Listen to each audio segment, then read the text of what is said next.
if you picked up that financial model today, you would go, this guy took the FMVA certification 100%. My name is Landon Cortenbach. I'm from Southern California, a small town named Monrovia.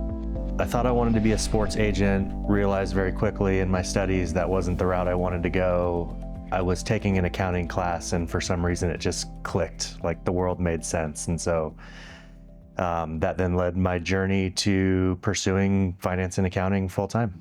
I grew up in audit, and so I always like to joke, like, you're an audit, fresh out of school, your job is to fact check people way smarter than you, and if you're not careful, you can breed a bit of arrogance, right? And so for me, the challenge was having curiosity to broader business operations and not just a 3-statement financial set. And so as I was looking to leave South Florida, we knew we wanted to move to Tennessee. One of the gaps that I had was really in the strategic finance realm. And so in my research, I came across CFI, and specifically the FMVA certification. From the first class, I was hooked.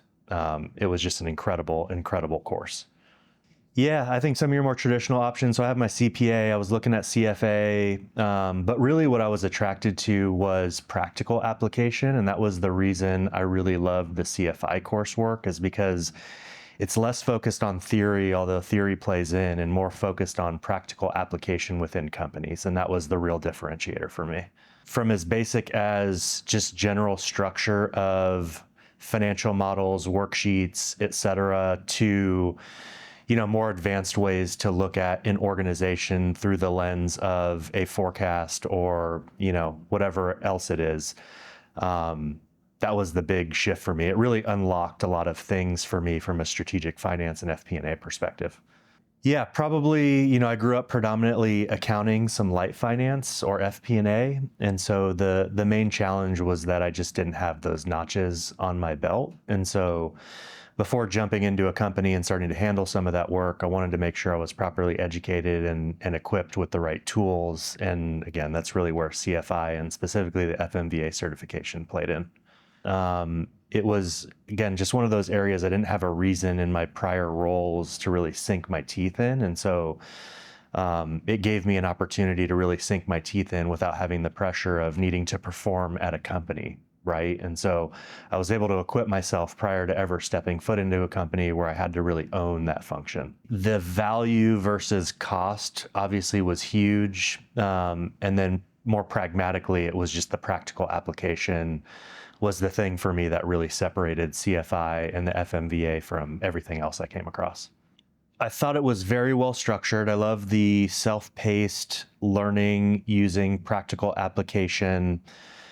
And then the thing I always come back to is just general structure of your models, right? And they don't need to be complex to handle complexity. I think that was my big aha moment as I was going through. It really comes down to understanding a company and then leveraging kind of the tried and true structure that CFI does a great job laying out to do your thing. I think some of them required you to get kind of hands-on into the models, and for me, I learned best by doing, not necessarily by, watching a podcast or a training video. And the fact that they married those two together, where you've got kind of this theoretical, practical application, watching them do it, and then the requirement to have you also do some of that work, was just really, really incredible. Really leaning into how the investment community thinks about laying out financial models, super helpful, but also done so in a way that's very accessible. And it was kind of bridging that gap between high complexity and accessibility that I thought was just really wonderfully done. Because I think a lot of folks think about forecasting, modeling, and it's this very scary, heavy, complex process. But I thought CFI did a really great job kind of breaking it down simplistically where it's accessible to anybody, including myself. It fundamentally changed the way I think about Excel-based structures, was the first one. And then the second one was, having templates of various industries as a starting point for building out models. And so, for a company, once you set one up, then you're just solving for deltas or changes to a business, which becomes very easy to handle. And so, yeah, it really gave me a lot more speed in helping to organize my thoughts in a way that could allow me to move really fast as part of, any modeling exercise, year-end planning and forecasting, et cetera. I think anytime you're missing a skill in your role, you can have a little bit of, imposter syndrome, or can I really do this? And I think for me, it was just one of those eye-opening moments that if you spend the time and commit to being curious and learning with the right tools, it can really help you accelerate your career. And I feel like from the moment I took it and then completed it to where I am now, it's night and day. It really opened my eyes to different ways of looking at things. So again, weaving back in complexity of an organization to simplicity of a model and data analysis was really the big unlock for me.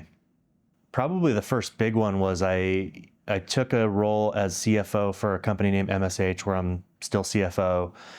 We tore down the prior forecasts and built from the ground up using, not exact replicas, but a lot of the foundational structures that CFI lays out. And that was 4 years ago. Those are still in place today. Obviously, we've had to solve for some deltas, but if you picked up that financial model today, you would go, this guy took the FMVA certification 100%. I think a lot of them, specifically in the scenario analysis and being able to run scenario analysis in a way that doesn't require you to build 3 completely separate models, was the big one for me. Again, going back to some of the general structural elements that CFI does a good job explaining, that was one. And then the scenario analysis was another big one. I mean, I filled a pretty big gap from a strategic finance FP&A perspective that is now a strength versus a weakness. I think the other thing is it changed how I look for talent that I want to bring into an organization. I tend to index pretty heavily to folks that have gone through any level of CFI training. Don't think about it, just do it. I think bang for the buck is second to none, and what you will gain long term will far exceed the cost of that training. I think before I took this course, before I got a lot more curious in business, when I was dealing with a little bit of that, audit arrogance, I was very focused on 3-statement financial set. Now for me, that's just an output. What I'm really focused on is understanding the operations of a business and kind of those hidden levers that you can pull to unlock growth and value. Weekly, I'm attending a webinar, I'm doing a training. Obviously, I stay up to date with CFI and some of their new coursework.